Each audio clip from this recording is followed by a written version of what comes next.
Peggy 18. Homefront multiplayer is large-scale warfare. Complete and total bedlam. Epic vehicular warfare. Fast-paced. Exciting. Fun.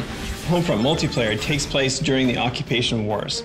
This is the time when the Korean army was invading the US after a deadly EMP attack and cyber attack. The remnants of the US military are kind of off, still trying to hold on and fight off the Korean invasion as best they can. The battles really take place in various locations, from suburban cul-de-sacs to department stores to a highway interchange, so you get to experience a wider swath of America.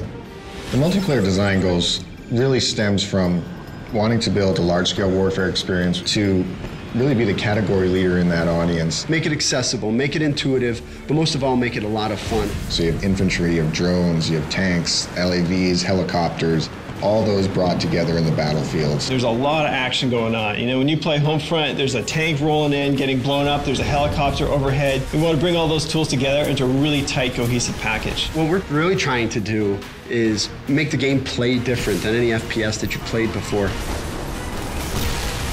The whole idea behind vehicles and Homefront is you should get in and start having fun right away. This is not the kind of game where you need to spend 2 hours learning how to fly a helicopter.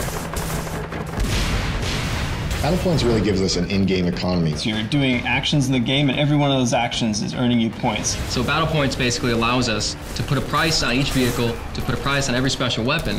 Rather than just saying like, oh great, you captured that objective, here's some experience, we're saying, hey, you captured that objective, that's great, now here's a tank. You can buy everything from tanks, helicopters, to drones, to additional ammo for your RPG. The idea with Battle Points is buy what you want when you want it. So if you're fighting a vehicle and you need a new rocket launcher, you can pick one up right on the fly.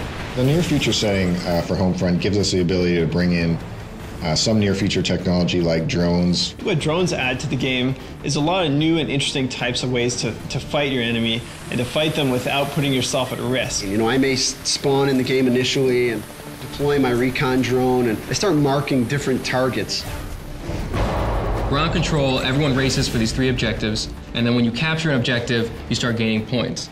Now, when you gain enough points, it'll actually push the whole line over to the enemy section. You're not spread out amongst a vast area.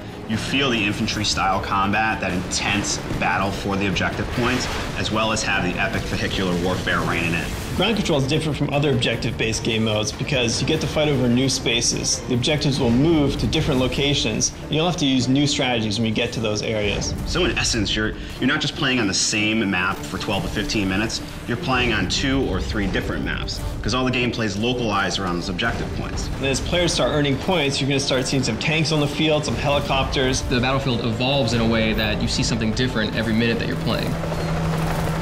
Homefront is doing dedicated servers. In console games, you can get up to 32 players. In PC, obviously, it's even more important to have dedicated servers. After Homefront ships, I'm probably going to kick back by playing Homefront and destroying noobs online. It's interesting, as a developer, you have pretty much like one day where you know a lot more than everyone else at the game. After that one day, you're getting your ass kicked like everyone else.